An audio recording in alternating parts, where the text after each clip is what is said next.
Salut, salut, salut, j'espère que tu vas bien. Aujourd'hui, je voudrais te parler des avertissements, du moins du premier avertissement que Dieu donne aux gens. C'est un sujet qui est délicat. Je vais essayer de l'aborder avec le plus de sagesse possible pour que ça soit compris, parce que il y a des moments où Dieu nous avertit mais on ne fait pas attention. Je voudrais parler plus précisément dans le cadre du péché. Le péché, c'est quand tu commets un acte en pleine conscience, dans ta pleine volonté, dans tes calculs, dans ta planification. Je viens parler de ce genre de péché, pas le péché inconscient, pas voilà, non. Donc comprenez-moi bien. Il y a des personnes qui s'asseyent le matin quand elles se réveillent sur leur lit et elles disent aujourd'hui je veux faire ça, je veux faire ça, je veux faire ça. Honnêtement, le péché conscient a une portée différente du péché inconscient. Le salaire du péché, c'est la mort. On va commencer par la mort spirituelle. On commence par la mort spirituelle. Nos péchés mettent une distance entre Dieu et nous. Voilà, parce que Dieu n'aime pas le péché, ses yeux sont trop saints, on connaît l'histoire. Mais les gens qui s'asseyent dans le péché, qui mangent à la table du péché, qui pensent le péché, mais qui pensent que Dieu va adhérer, va cautionner, sous prétexte que ces personnes sont enfants de Dieu, se fourvoient complètement. Dieu dit dans le psaume 50, verset 21, après avoir énuméré des faits, il a dit « Tu penses que je te ressemble. Tu penses que je te ressemble. » Je pense que beaucoup de personnes qui commettent certains péchés et qui disent de toutes les manières Dieu va passer, Dieu va même pas parler, Dieu va même pas agir ni réagir, c'est rien, c'est petit, je suis un enfant de Dieu, je peux me permettre. Dieu pardonne. Ces personnes-là se disent que Dieu leur ressemble. Dieu avertit les pécheurs conscients, arrêtez de faire ce que vous faites, arrêtez de manger à la table à laquelle vous mangez et de vous dire que c'est moi qui suis en train de vous servir à manger. Ce n'est pas moi qui vous sers à manger. Vous n'êtes pas assis à ma table. Les actes que vous commettez, ce n'est pas mon esprit qui vous les inspire. Dieu t'avertit en ce moment. À travers ce message, Dieu t'avertit. Tu es en train de manger un pain que tu ne dois pas manger. Tu es en train de faire des choses que tu ne devrais pas faire, tout simplement parce que tu es en train de creuser toi-même ta propre tombe. Tu appelles sur toi le malheur qui va te revenir. Tu penses que tu fais du mal aux autres, mais c'est à toi-même que tu fais du mal. Dieu est un Dieu juste et il se tient du côté des personnes que l'on opprime. Il se tient du côté des personnes qui sont lésées, les laissées pour compte. Il faut que tu saches et que tu comprennes une chose, c'est que tu es en train toi-même de te mettre dans une posture très délicate dans les prochains jours. Il y a des personnes auxquelles on ne touche pas. Il y a des familles auxquelles on ne touche pas. Il y a des gens auxquels on ne fait pas ce qu'on se dit qu'on pourrait leur faire. Parce que tu ne sais pas comment les gens prient. Parce que tu ne sais pas qui ces gens-là a autour d'eux. C'est un peu comme de manière humaine quand tu commences à t'en prendre à une personne qui te semble faible. Quand elle tourne le dos, elle revient avec une personne qui est plus forte. Et qui est plus forte que toi. Ou bien qui est plus folle que toi. Là, tu te retrouves en position délicate. Spirituellement, c'est la même chose. Tu te dis que tu peux aller toucher un tel. Tu te dis que tu peux aller prendre le mari d'un tel. Tu te dis que tu peux détruire la réputation d'un tel. Mais tu ne sais pas devant qui elle fléchit les genoux. Jésus a dit à l'homme qui était malade pendant 38 ans, « Va et ne pêche plus de peur qu'il ne t'arrive quelque chose de pire. » Aujourd'hui, Dieu te dit, va et ne pêche plus de peur qu'il ne t'arrive quelque chose de pire. Parce que la maladie que tu as est due au péché que tu as commis. Au pain que tu as mangé, aux actes que tu as posés, aux paroles que tu as prononcées. Sous couvert de « je suis un enfant de Dieu, je ne crains rien, rien ne peut m'arriver, Dieu est mon bouclier ». Dieu est le bouclier de qui? Quand dans Exode 22, verset 23, il dit « Si tu fais ce que je te dis, si tu fais tout ce que je te dirai, je serai l'ennemi de tes ennemis, l'adversaire de tes adversaires. » Mais si tu ne fais pas ce que Dieu te dit de faire, à quel moment il va être l'ennemi de tes ennemis et l'adversaire de tes adversaires? Puisque toi-même, tu te tiens dans le camp de l'adversaire, dans le camp de l'ennemi. Tu pratiques les œuvres de l'ennemi. À quel moment? Il faut savoir une chose, on ne joue pas avec Dieu. Ce qu'un homme sème, il finit tôt ou tard par le récolter. Tant que la respiration est en l'homme, Dieu peut encore agir.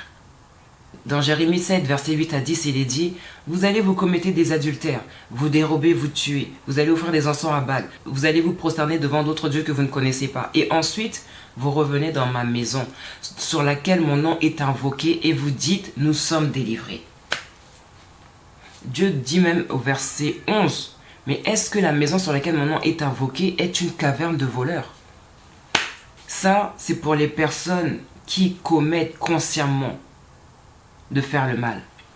Les gens qui, avant de dormir, planifient déjà le mal qu'ils vont faire. Les gens qui, quand ils dorment là, se réjouissent d'avoir à leur côté le partenaire d'autrui. Les gens qui, quand ils dorment, prévoient déjà d'aller faire des courses avec l'argent qu'ils doivent rembourser. Il faut qu'on retienne une chose, c'est qu'on ne joue pas avec Dieu. Quand Dieu t'avertit, des fois Dieu, il va attirer ton attention par la maladie. En plus de l'exemple du malade de 38 ans là, de la piscine de Bethesda, Dieu peut aussi attirer ton attention par la maladie. Tu peux mener la vie que tu mènes, mais à un moment donné, Dieu te dit, par des signes des fois tout simples, des gens qui te parlent, arrête de faire ce que tu fais. Là, tu as pris un chemin, honnêtement, c'est pas un bon chemin. Arrête-toi, il y aura des conséquences. Tu n'écoutes pas, tu fais la tête dure. Tu penses que les gens ne veulent pas ton bien selon toi.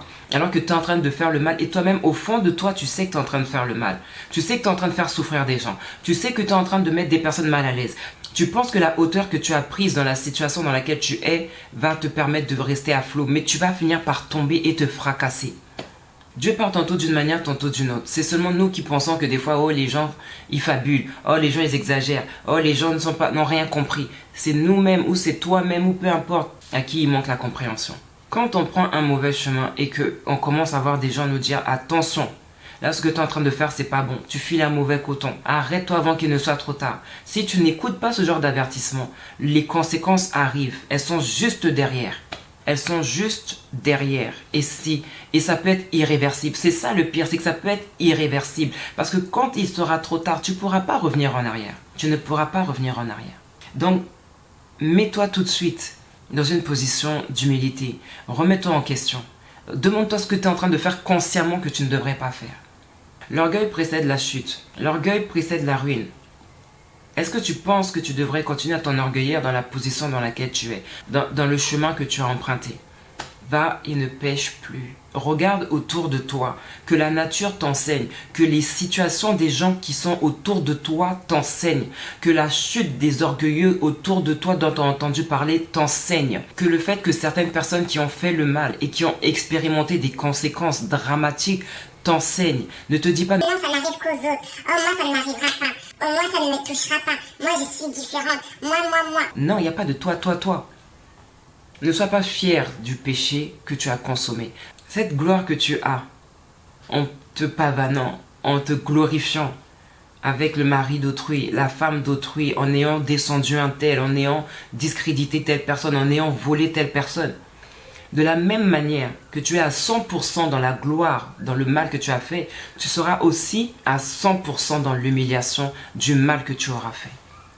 Ne sois pas fier de coucher à gauche, de coucher à droite et de venir faire le vierge devant tes parents. Ne sois pas fier, parce que les conséquences vont révéler au grand jour ce que tu caches. Ne sois pas fier d'être un donjon ou d'être une femme qui est sollicitée, que les gens désirent. Ne sois pas fier. Parce que la chose qui va révéler qui tu es, que tu caches aux gens, appelle sur ta vie l'humiliation.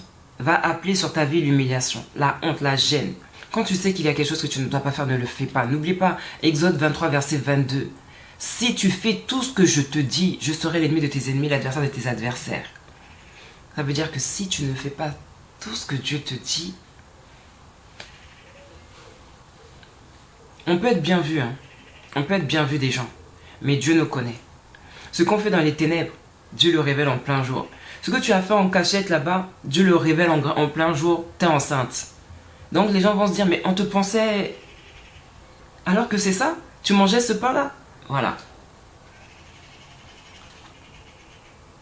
L'Esprit a mis dans mon cœur de dire, premier avertissement.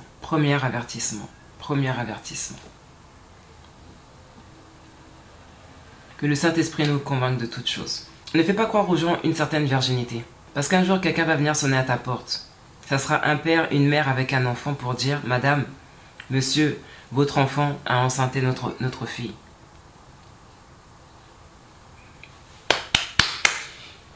Ah Seigneur, je ne sais pas pour qui cette parole est, mais en tout cas, arrêtez. Hey Jésus. Je le sens fort dans mon esprit. Ne te fais pas passer pour ce que tu n'es pas. Parce que ce que tu as voulu faire croire aux gens un jour va être révélé.